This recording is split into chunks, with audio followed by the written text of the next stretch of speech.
find in an email. That's sometimes all it takes. Now, welcome to the Gracie Gatto podcast on New Hampshire corruption. We got a doozy for you this time. Quote, I have spoken with the lab, and they believe they can try to remove the sticker. Can we try? Now, that's not a line from a thriller. That's Jane Young, at the time Associate Attorney General and the Chief of the Criminal Justice Bureau for the state of New Hampshire, writing to a coalition director about a yearbook during what would become an open criminal investigation. Writing to a member of the Concord City Council, who is also a paid lobbyist and Director of Public Policy for the New Hampshire Coalition Against Domestic and Sexual Violence, during what would become a criminal investigation involving Concord Police, State Police, and the staff of the Attorney General's office. We're going to walk through exactly what's in this email chain, exactly what New Hampshire law says about it, and exactly why a formal grievance now sits in front of the Attorney General's office because of it. Receipts over vibes. Let's go. So here's the paper trail in order. July 3rd, 2017.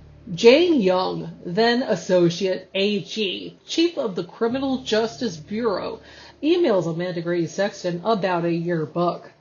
The subject line, stickers. Now, who is Amanda Grady Sexton? At the time, she was the Director of Public Policy for the New Hampshire Coalition Against Domestic and Sexual Violence, the NHCADSV. Not law enforcement, not a party to any court proceeding, a nonprofit communications director in an email exchange with the state's chief criminal prosecutor about physically altering a piece of evidence. Sit with that pairing for a second, because we're gonna circle back to that.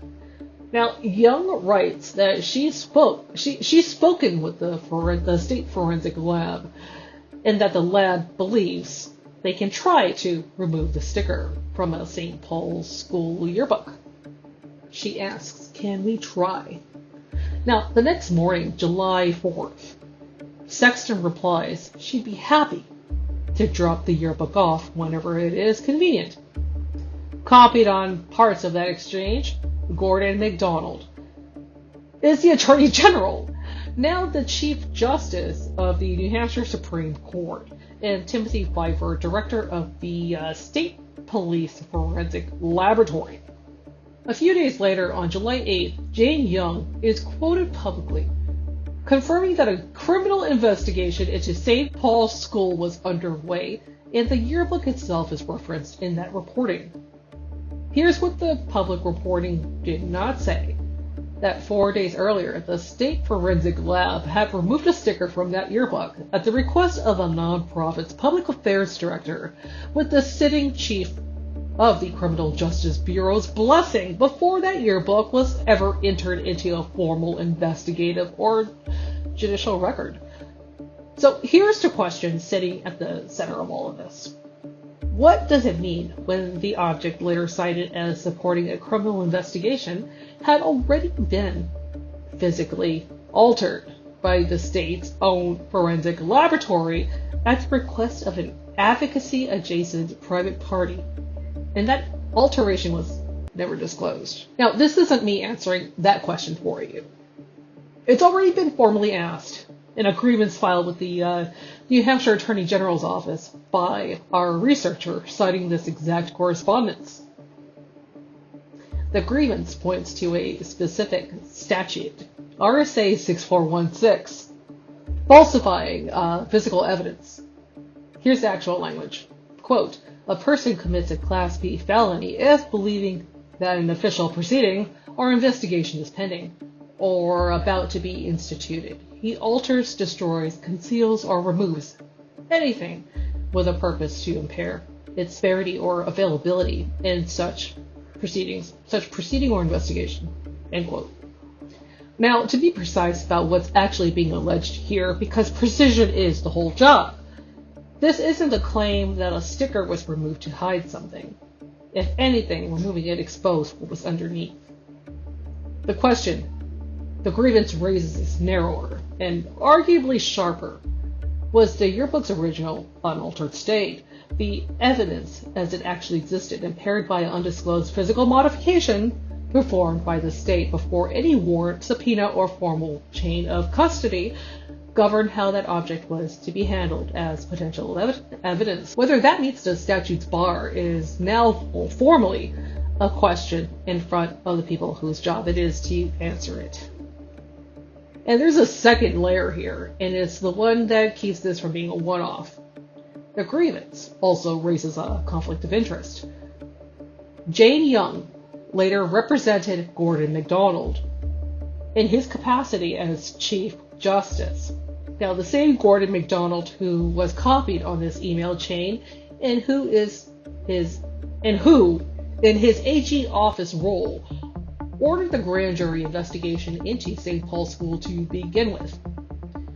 That investigation for the grievance ultimately produced a contract benefiting the NHCADSB, the same organization where Amanda Grady Sexton served as public affairs director, and a client of two firms we've talked about before on this show, Nixon Peabody and Shaheen and Gordon, both of whom represented parties on the other side of that investigation.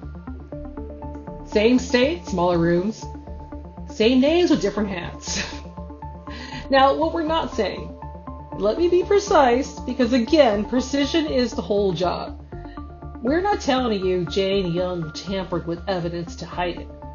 The sticker's removal on its face made the material underneath more visible, not less. We're not telling you a warrant was legally required to receive a voluntarily surrendered yearbook.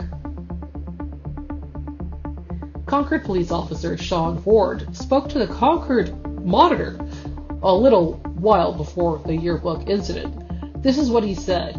Is a yearbook altered by the state lab at the request of the city councilor, coalition rep, and the chief of the Criminal Justice Bureau in the AG's office, quote, pure evidence or vanilla? I have given you the verifiable facts, whether that constitutes impairing the evidence.